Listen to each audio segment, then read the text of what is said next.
All right. Um, so, I'm Skip Alzheimer.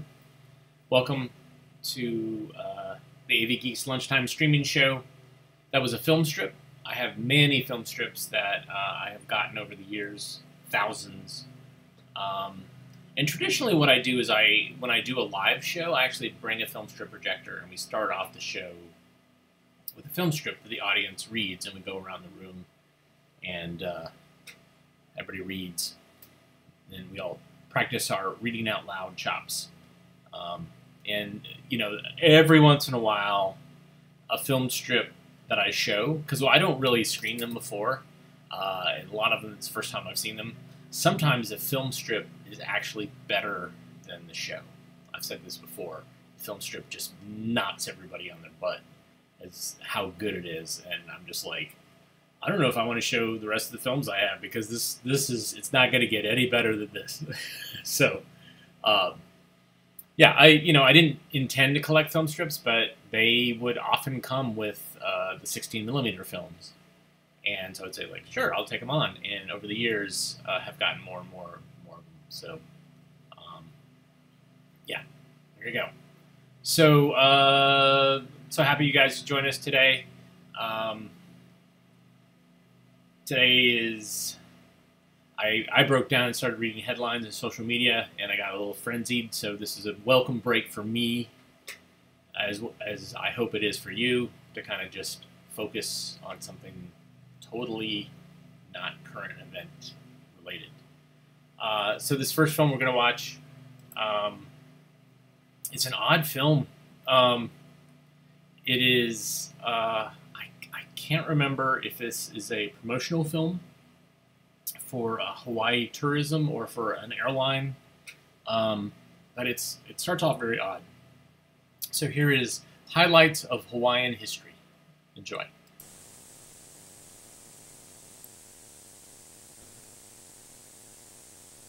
Good afternoon, or even conceivably good morning. Please choose the appropriate greeting. Because so many of you have expressed an interest in the culture of Hawaii, my lecture today is entitled Highlights of Hawaiian History. Let's begin. The first important event in Hawaiian history was the discovery of the islands by Captain James Cook on January 18, 1778. Captain Cook was so overjoyed at making it there at the height of the tourist season, he wanted to do something nice for the local residents. So he gave a banquet and really threw himself into it. He thought this was a great way to make himself a part of the community. The next important event in Hawaii was the coming of the missionaries, led, as you recall, by Julie Andrews. This event, while well received, was not as big a hit as Mary Poppins. But it did give us moo-moos, which you will be seeing from time to time in my talk.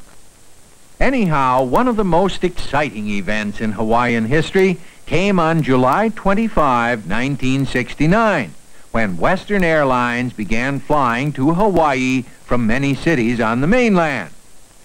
Now, I can hear some of you muttering that I've left out certain things, like Hawaii becoming a state and so on, but after all, I said I'd only concentrate on the highlights. Now, the reason it's so important that Western Airlines started flying to Hawaii is because Western introduced Islander service, and there'd never been anything quite like it in the sky before. In fact, it's such an important landmark, or air mark, I'm going to devote the rest of my lecture to describing an Islander flight in detail, specifically a flight I took recently. As great as my drawings are, I'm afraid they can't do justice to all of the features of the Islander. So, from time to time, I'm going to show you some pictures I took with a camera I cleverly concealed in my lapel. Little trick I learned from Mission Impossible. My trip to Hawaii started on a typical average day. Well, that's not really exactly true. It started on a typical average Friday. And every Friday, as you may know, is Aloha Day throughout the Western Airlines system. And on Aloha Day, many Western employees wear either an Aloha shirt or a muumuu. And they really give you a festive feeling, so your vacation starts in the terminal before you even leave. In fact, it actually started before I entered the terminal. Right here, with the skycap who greeted me at my car and checked my baggage in at the curb. The baggage tag alone gives you a clue that it's no ordinary flight you're taking. Inside, I spotted the first muumuu. I mean, it spotted me. This helpful girl is the ground hostess who directed me to an Aloha shirt. An Aloha shirt wrapped around the gate agent. He took care of all the paperwork, checked me in, and let me select my seat. I knew I was at the right gate because there was a giant pylon with the Islander symbol on top. One step past the pylon, and I was in another world, Hawaii. At least it sounded that way, as authentic Hawaiian music serenaded me on the way to the plane. Seems as though I can still hear it. And look what the music leads to. Now this is what I call a welcome. 5 beautiful stewardesses in 4 beautiful mini muumuus. You probably noticed the 5th muumuu, the long one. The girl wearing it doesn't have it on because she's shy. It's because she's the executive hostess. The long muumuu helps you spot her at the beginning. But you won't have any trouble finding her during the flight. She seems to be all over. Serving, answering questions, helping, advising, and generally seeing to all your special travel needs. Now, she doesn't come by all of her knowledge lightly. The executive hostess gets special training for her job, some of it pretty unique. For example, she's had courses on the historic and cultural attractions of Hawaii. She knows which shops, hotels, and restaurants might appeal to you. And since she may serve you your wine, she's even gone on a fact-finding tour of a leading California winery. One of her first duties is to present a beautiful orchid corsage to every female passenger in first class, with the compliments of Western Airlines. To make certain every Hawaii-bound passenger knows he's on the right plane, the symbol of the Islander is all over the place. You'll see it on matchbooks, headrests, napkins, glasses, beverage stirrers, reserved seat cards, slipper socks, and lots of places. One of the places the symbol appears that really gets a lot of attention is the menu. This is passed out before takeoff, and the only problem with it is that the sound of so many lips smacking in unison often drowns out the engines. In flight, there's an air of expectancy as the stewardess prepares the exotic potion known as Islander Champagne Punch. It has a sort of volcanic effect. It's a sparkling libation garnished with tropical fruits. The Islander Punch comes down the aisle on an orchid-laden cart and is served in handsome stem glasses to all passengers throughout the plane, first class, coach, and economy. And now things really begin to happen. In first class, happy hour, or hours as the case may be, includes your choice of a complete beverage selection. One of the specialties of the house is an authentic Mai Tai served in a bamboo mug complete with its own umbrella, even though it never rains inside the plane. A tasty accompaniment is Hawaii's famous macadamia nuts, and for those who prefer, a selection of soft drinks and fruit juices, including pineapple juice, of course. Now it's time to really get on with the feast. So to help you prepare, the stewardesses bring around perfumed hot towels. Okay, now that we're all freshened up, what next? Poo-poos. Now this may be a little hard to believe, but poo-poo is a real Hawaiian word that means delicious little appetizers. And scrumptious they are. Hot and tasty little rumaki, bacon-wrapped chicken liver with water chestnuts, shrimp balls, egg roll, and crab rangoon, wonton filled with crab meat and cream cheese. Next course, Senegalese soup, served with a special coconut curry garnish. Followed by the Islander salad with special honey lime dressing. From the cart, you may choose banana bread, sourdough roll, French roll, or croissant. At this time, you select wine or champagne to go with your entree. First-class passengers have a choice of 5 entrees. Just take a look. Tahitian lamb chops, roast of tenderloin Polynesian, pineapple duck Hawaiian, grilled New York steak, or loin of pork du kahanamoku. The succulent roast is served from the cart, cooked to order and carved before your very eyes, accompanied by Chinese vegetables and orange-flavored rice. Ready for your next course? Oh yes, there's lots more. Let's start with dessert part 1. Fantasia Aloha Torte with your choice of coffee, tea, or milk. Not ordinary coffee, Kona coffee, the way the Hawaiians like it, served up in a special Kona coffee glass. On the second cart, fortune cookies. Mine said, you are about to take a long journey. And almond cookies. And a liqueur finale. Passion fruit liqueur, cognac, Drambuie, B&B, and Grand Marnier. There will now be a slight pause for you to loosen your belt another notch. Then another refreshing hot towel is served. While all of this wining and dining has been going on in first class, what has been happening in coach? Well, first of all, let's look at what Western has done to the coach section itself. They've changed it from ordinary coach into deluxe coach, better than anything else flying to Hawaii. First, they took the seats and stretched them out. So now there's first-class leg room throughout coach and economy. Then they invented a combination armrest and table that fits in the middle seat of every coach row. It's called the Aloha table. Except when the plane is full, this unique invention creates 2+2 seating in Western's deluxe coach, with space as wide as first class. Now, that's a lot of luxury and first-class comfort at coach fare, but it just barely scratches the surface of Western's deluxe coach. Just look. After the free Islander champagne punch, coach passengers have their own happy hour, with a wide selection of cocktails available at nominal cost. Then they have a choice of 3 luscious entrees: steak teriyaki, pork loin oahu, and 2 princess chicken. No, not 2 chickens, 2 princesses. Each entree is served on china and is accompanied by salad with honey lime dressing, Chinese vegetables, and fried rice.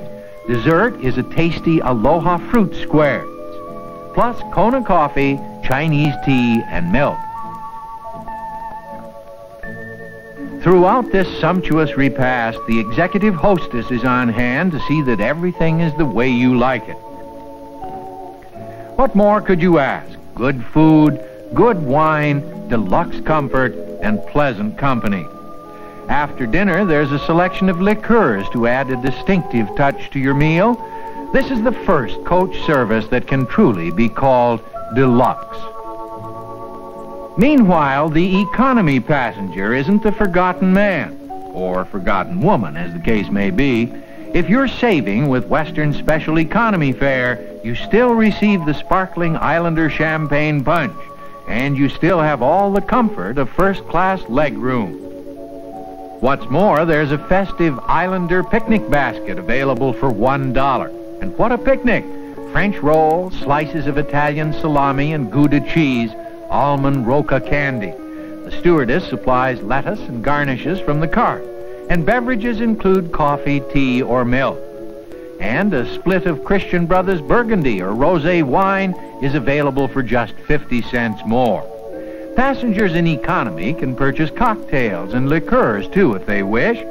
Just about when the dinner dishes are cleared away, it's time to find out who won the captain's halfway sweepstakes.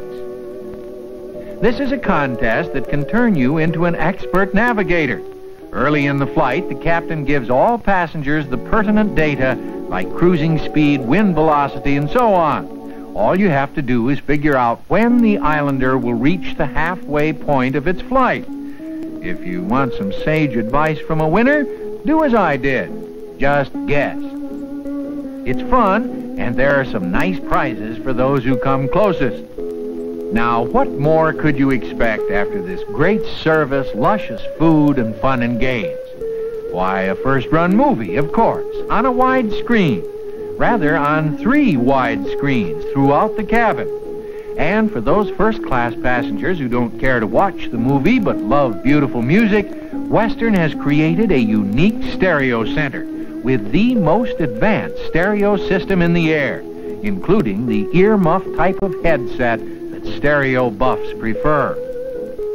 It all adds up to the finest, most complete, and by far the most comfortable service from here to Hawaii. It's actually a vacation in the air even before your vacation in the islands. And just what is it that awaits you at the end of this fabulous voyage? Paradise. It would take me several hours to do justice to it. So let me just whet your appetite.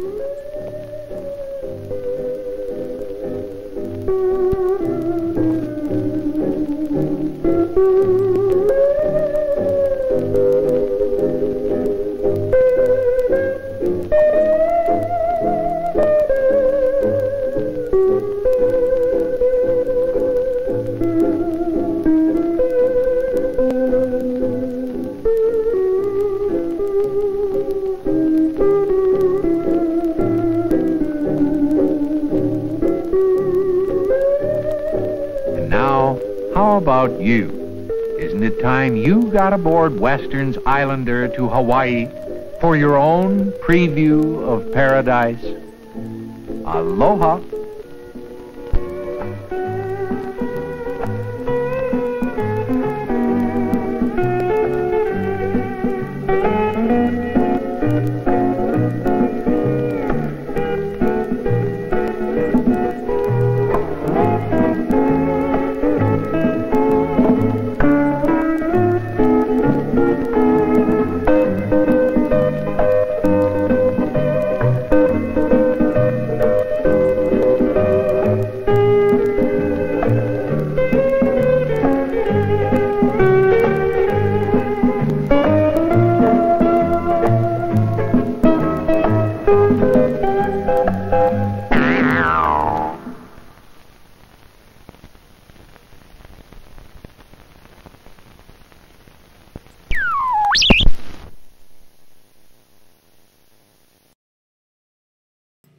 That was fascinating. I'm very excited to find this film because I'm actually going to be doing a show later this month at the Houston Air Terminal Museum, which is if you ever fly into Houston, or if you ever flew into Houston and you flew into where Southwest flies into, it's Hobby, I think it's called. If you look beyond the landing strips and all that, you'll see a little tiny, what used to be the airport, the Houston airport, and that's been turned into a museum. And it kind of shows, they show off old commercial flight memorabilia, the airline hostess costumes, uniforms. And I've done screenings there back in the day. They flew me in once, and I went and I did a screening. I showed a bunch of films that show how it used to be to fly.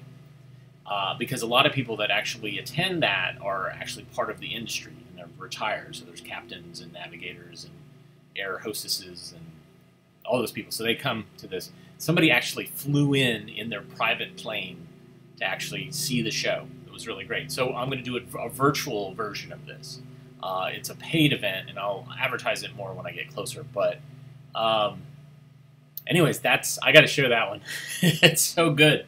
because, man, you think about, like, most of us riding on a Greyhound bus in the sky, getting a little tiny bag of pretzels, and having to pay a bunch of money for a bag of M&Ms and peanuts and stuff like that. It's a phenomenal difference, obviously, and I like that this goes through the whole process. I wasn't sure originally if this was made for people who want to fly Western Airlines, or if it was made for the staff, because it seems like it's a little bit for the staff, of saying, like, this is what you're going to do, this is how you're going to accommodate your guests. But I'm not sure. But phenomenal nonetheless. It answers a lot of questions on how we used to fly, and back when people wore suit and ties and gloves, and it was not a bunch of t-shirted yokels who refused to wear masks. Wear a mask, by the way. If you're out in public, wear a mask. Anyways, thanks, people, for donating for coffee. It's always a great way to help AV Geeks by keeping them caffeinated. I caffeinate myself responsibly, and I try not to have coffee past a certain point so that I won't have anxious night terrors like I used to back in the day. Anyways, lots of questions out there, and this one is an important one, answered to us by John Davidson. Some of you who grew up in the 70s and early 80s might remember John Davidson. He appeared on, I think he had his own variety show, maybe, but he also appeared on, he was I guess, a host on Hollywood Squares later in the day, and he was on Real People. No. That's Incredible. He was on That's Incredible. So here's John Davidson answering the question, is that a happy hippopotamus?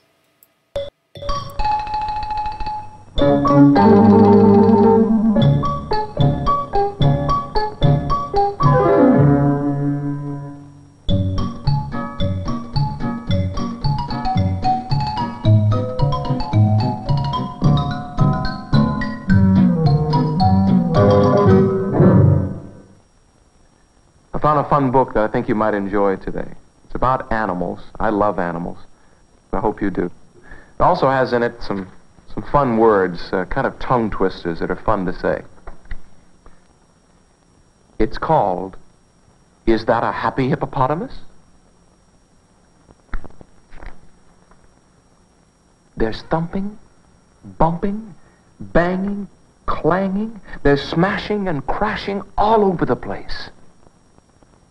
It sounds as if someone has let loose a whole load of animals.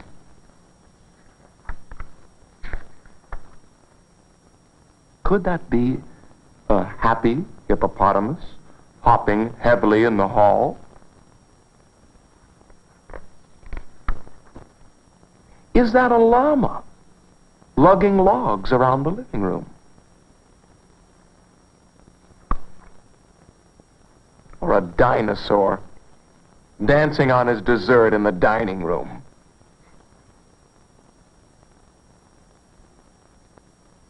It might be a slow sloth stumbling sleepily upstairs.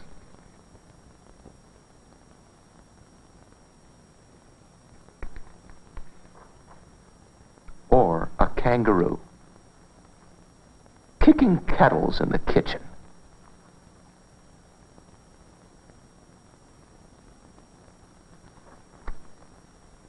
Perhaps it's a panda pounding a piano in the pantry.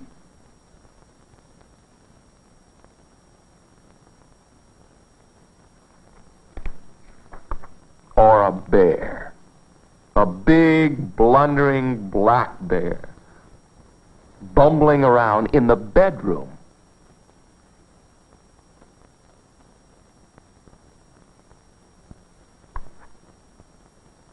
Or a baboon beating a bass drum in the bathtub.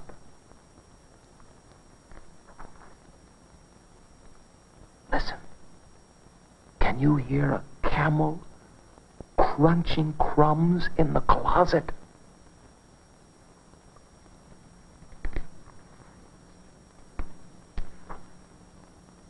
Or an angry aardvark arranging antiques in the attic?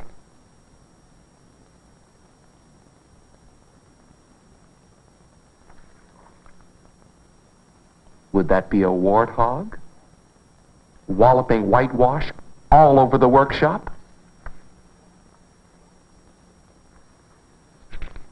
Or a grouchy goat grinding gravel in the garage?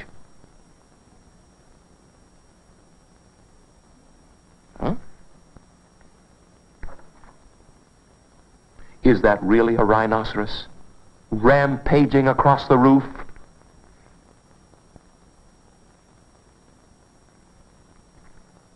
Or a yak yowling loudly in the yard? Is it? No, it isn't any of them. It isn't a hopping hippopotamus or a log-lugging llama or a dancing dinosaur or a stumbling sloth or a kettle-kicking kangaroo or a piano-pounding panda or a blundering black bear or a drum-beating baboon or a crumb-crunching camel or an angry aardvark or a walloping warthog or a grouchy goat or a rampaging rhinoceros or a loudly yowling yak. No, it's really someone else who's raising enough racket and rumpus for all the rest. It's someone we all know, called you.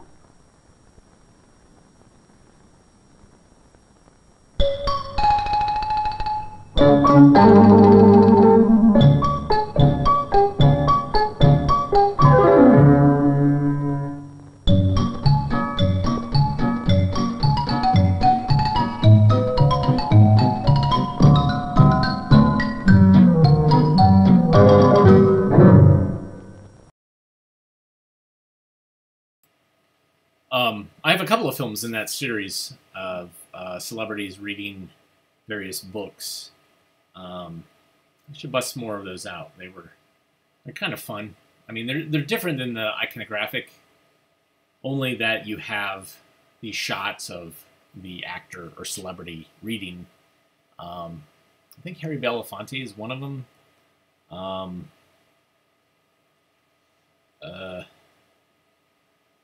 Victor, the guy that goes, the musician, what's his name? Victor Bueno. I don't think that's right. Victor Borgia. So he reads one. And there's more. There's more of these kind of late 60s, early 70s celebrities. But yeah, it's nice. I like it. This next film is I think this won an Academy Award for Best Short. And I'm not sure what year, but it's pretty great. It's called Up. And I think I actually have another film called The Making of Up, and you'll see why the documentary is probably just as interesting as the film itself, because there are some shots in here you're like, how did they get that? So here we go. Here's Up.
easy.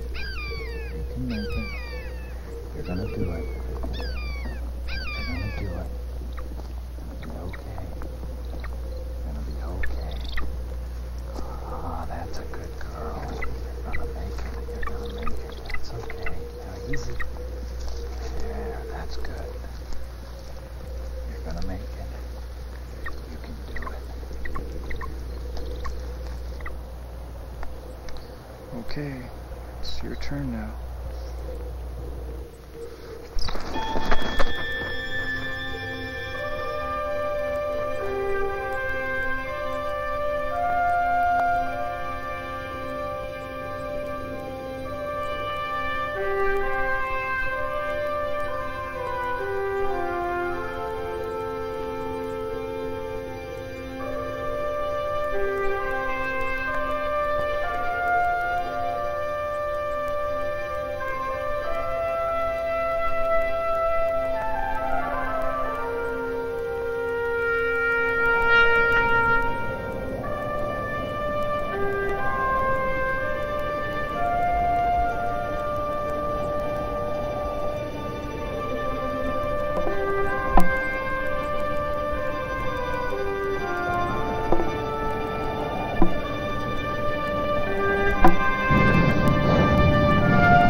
So, that was pretty good, right?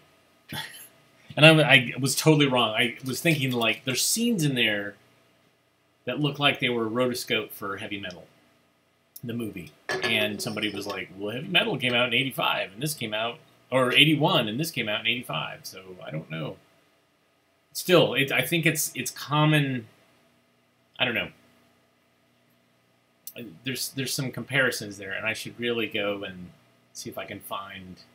It's the last sequence in Heavy Metal where the Terrakian is flying, the woman is flying through canyons, and it seems that there's some common landscape.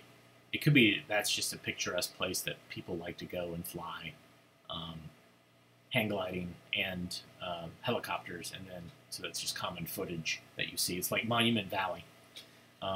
Everybody's shot in Monument Valley. Anyways, fascinating film. Love it. All right. One last film before we call it a weekend. This one is part of those Cornet films that ask questions about love. And usually, like I said, if it asks a question, the answer is no. This one, it doesn't totally work. It's how do you know it's love? And maybe the answer is you don't. But this actually gives you pointers. So here we go. It's one of these ones that it's a transition. So there's Going Steady, question mark. There's Are You Ready for Marriage? It's all these films that are like, you're on the brink, you're like out of high school and you're kind of a young adult, or you're almost out of high school and you're starting to get serious, and the powers that be, your parents, don't want you to settle for the first person that you hook up with. Hooking up being dating, because we know that that's just not going to work. That love at first sight doesn't generally work. So these films are all trying to get kids to like back off and play the field and meet lots of people, because if you date lots of people, one, you have like a bunch of awkward first dates. There's not that chance you're going to go beyond a peck on the cheek or a hug or a handshake, that you're not going to start dabbling into heavy petting, etc. But the other part of it is that you meet lots of personalities, and hopefully you can find someone that meshes with your personalities or with your religion, as Should I Marry Outside of My Faith mentions. So how do you know it's love?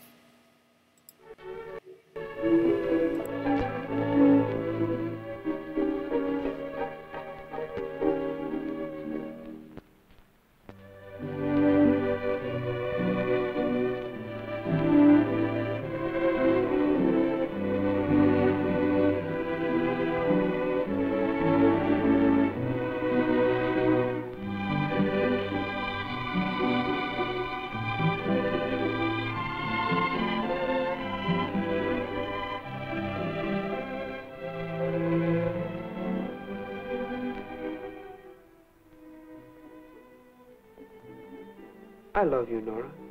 Do you love me? Oh, I don't know, Jeff. You're the only girl I've dated in 2 months. We get along fine. You do love me, don't you? I think so, but I'll have to think about it.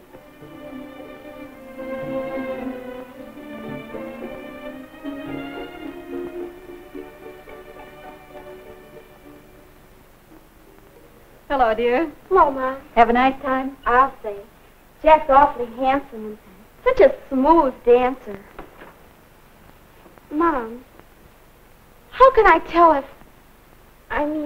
how did you know when you were in love with Dad? Oh, I've been in love several times before. I got so I could recognize the symptoms. Several times? Mm-hmm. And each time I thought I'd found my Prince Charming. Most people fall in love quite a few times in their lives. Well then, how can you tell when you're really in love? Well, I'll have to think about that. Let's save it for tomorrow, shall we? All right. Good night. Good night, dear. Most people fall in love quite a few times. Jack knows that. I tell you, Bob, I haven't dated any girl but Nora in 2 months. We're really in love. Uh-huh. And you were really in love with Betty and Mary and Alice and I don't know who else. And there'll be others, I suppose. Oh, no. That's over with. You know, Bob, Nora's the prettiest girl I've ever known. She's just as beautiful as... Beautiful. And you think that's all that matters? Oh, hurry up and get in bed, will you? Bob, did you feel this way when you fell in love with Jean? Oh, look. I've felt that way lots of times. The trouble with you is, you don't seem to understand what love is really about. You young punks go to the movies a couple of times, do a little necking, and you think you're in love. I've never seen anything like it. All I wanted to do was ask. You don't have to get sore about it, do you? Oh, I'm sorry, Jack, but look at it this way. You just haven't been around enough to know what love really is. Believe me, it's nothing like the slush they give you in the movies. Well, I don't know, Bob. That's right. You don't know. Maybe you would understand better if... Say, I've got an idea. How'd you like to double date with Jean and me tomorrow night? Why, sure, Bob. That would be swell. Sure you wouldn't mind? Not if you let me get some sleep now. Good night. Good night.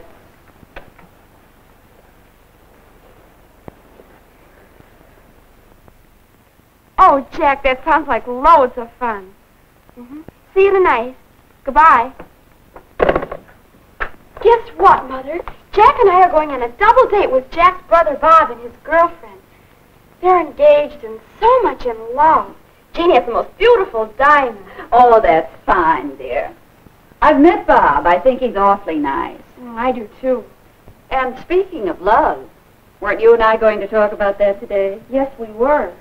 I've been thinking about your question, and, well, suppose we look at these snapshots together, Snapshot? Mm-hmm. Well, what do they have to do with love? Oh, I was just thinking that they might help you to understand how your capacity for love grows and develops just as you grow and develop. Here, look at this one. Oh, Mother, did you have to keep that? You know, in a way, you were in love even then. Every baby loves its parents for their care and protection. Of course, some people expect that care and protection all their lives. They never grow up. But it is a kind of love. Now, compare that with this picture. Oh, that's the boy who used to live next door. My, how he did love his teddy bear. Love? That's right. That's a kind of love, too. Possessiveness. A love for the things you own. Some of us never get over being possessive when we're in love, do we? You're beginning to understand. Now, here's a snap that shows how we learn to return love by doing things for others. Well, what about love of our friends? Isn't that a stage of love? Yes, I think it is. Here, look at this. Why, that's Betty and Ellen and Ann. I took that picture with my first camera. Oh, I know. There was a time when I wouldn't look at anyone but my special friends. I guess that was a stage of love. Yes, and boys go through a similar stage when they stick together in gangs and won't have anything to do with girls. We soon changed that. Now, let's see. Oh, do you remember this picture? the captain of the football team. That was 2 or 3 years ago. He never knew how much I loved him. I guess he never knew I existed at all. Well, we all go through crushes like that on teachers or sports stars or movie stars. Then after a while, there's a stage that some people call puppy love. Why, that's Morris. I'd almost completely forgotten that. Remember how important it seemed at the time? I'll say. And it really was important as a part of learning how to love and be loved. I think I can tell puppy love. Oh, look, there's the couple who met at camp last summer. I certainly caught them. Yes. And that's another stage where the physical side of love dominates. Sometimes this is mistaken for mature love, but there's a difference. Mature love. That's a new way of thinking about it. How can you tell when love is mature? Well, mature love is more settled. Mature love has something of the other kinds of love in it and something more. It's tender, unselfish, cooperative. When I get serious about somebody, Mom, I want to have that kind of love. That's a good idea, dear. And if you aren't sure, you can always ask yourself some questions. Are we really interested in the same things? Do we feel at ease together? Are we proud of each other? Do we agree on the basic things such as religion, marriage, children, money, and so on? Thanks, Mother. I know that'll help. I hope so, dear.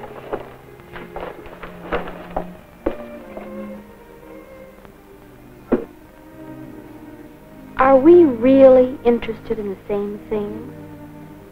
Do we feel at ease together? Are we proud of each other? Are we agreed on basic things? I wonder. I'm going to watch Bob and Jean, see if they have a mature love.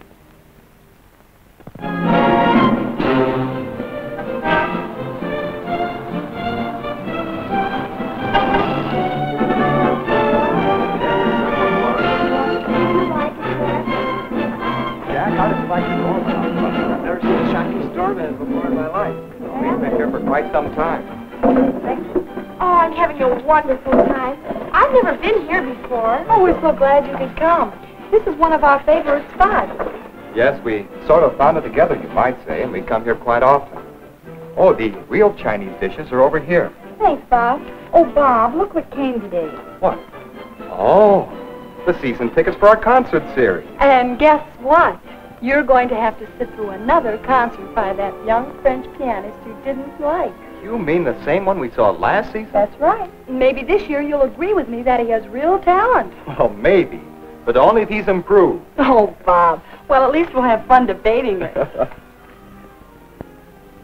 Do Bob and Jean have a mature love? Are they interested in the same things? I'll say they are. They seem to have so many things to talk about and do together. Say, Nora, talking about music, have you heard the new recording of the Brahms Violin Concerto? Well, no. I guess I never really learned to appreciate classical music. Oh. Are Jack and I interested in the same things? I wonder. Another question Mom asked. Do we feel at ease with each other? You know, there's no telling what we'll get, but I'm willing to take a chance if you are. Oh, that's the fun of it, Bob. What about some of this watercress salad? That's a fine idea. Bob and Jean certainly are at ease with each other. But what about us? Well, I've made up my mind. I'm going to have the leg of lamb. Oh, well, I thought it would be fun to try a Chinese dish. That's all right if you like that stuff. Me, I'll stick to the lamb. Well, Oh, come on, Nora. Take a chance with us on the lobster Cantonese. oh, I'd like that. No, I don't always feel at ease with Jack. He's so unpredictable. I guess I am, too. We don't really know each other. And Mom talks about being proud of each other. I wonder if I could ever be as proud of Jack as Jean is of Bob. Not right here and now, maybe. But he does have his point. When he gets out on that ball diamond, anybody would be proud of him. But I wonder if we'd ever agree on basic things. Jack, do you know who I saw today? I saw Bill Johnson and his wife. You know, they've got a fine pair of little kids. They dress them up like cowboys. Oh, kids are such fun. Don't you think so, Nora? Well, Oh, here's the waiter with our soup. Children. Oh, we've never talked about things like that. Or religion, or marriage, or money. Bob and Jean really understand each other. They do have a mature love.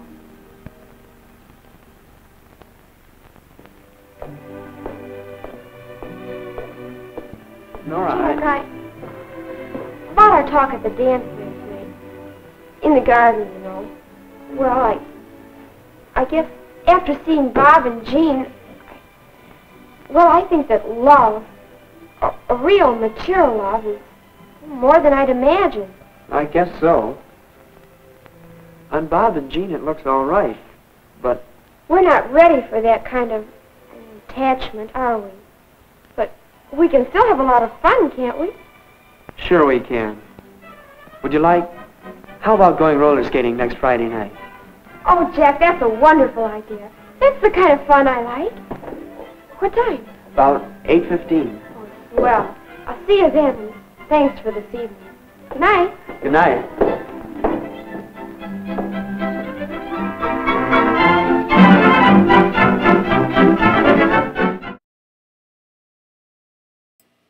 She's a dud. Leave her. Dud. Yeah, so that relationship's not going to work out. So the answer is, am I in love? No, you're not. Not really. Not really. Yeah, so thanks everybody for tuning in today. Lisa, thank you for the coffee. It is always a great way to support AV Geeks is by buying us little beans, magic beans, that we grind up and we run hot water through it and drink it and have visions. Thank you for that. Also, thanks everybody for liking and subscribing and following and blah, blah, blah. It's Friday. I'm going to take 2 days off. Yeah. I hope everybody has a good weekend. I hope everybody has a restful weekend. Give yourself a break and take maybe a little bit more time and don't read social media and don't read the headlines. You know, check in periodically, but give yourself, your eyes and your brain a little bit of a break. I've been watching old episodes of The Rockford File, and that has been soothing. The pacing of it is so great. It just kind of slows my life down. Rockford is always getting beat up by thugs. Always two thugs that are following him. Always a car chase. There's some great things about that show. Very much enjoy it. So, give yourself that time to kind of not be looking at headlines and stuff. We'll see you on Monday. That is the plan. And everybody have a great weekend. Coffee here if you want to give us coffee. avgeeks.com has lots of previous episodes and lots of other films that we've uploaded over the last 10 years or so. And also the opportunity to buy stuff on DVD. So thanks again so much for your time and your comments. It's always great to spend this time with you. I really look forward to it and relish this time. So you guys take care of yourself. We look inside the film can for advice, and it tells us to love each other and to please rewind. Not every film can has this. Sometimes they don't want you to rewind at all. And certainly many of them don't tell us to love each other, but some bored student wrote this in here, and it made me very happy. So, everybody take care, and we will see you again soon. Bye-bye.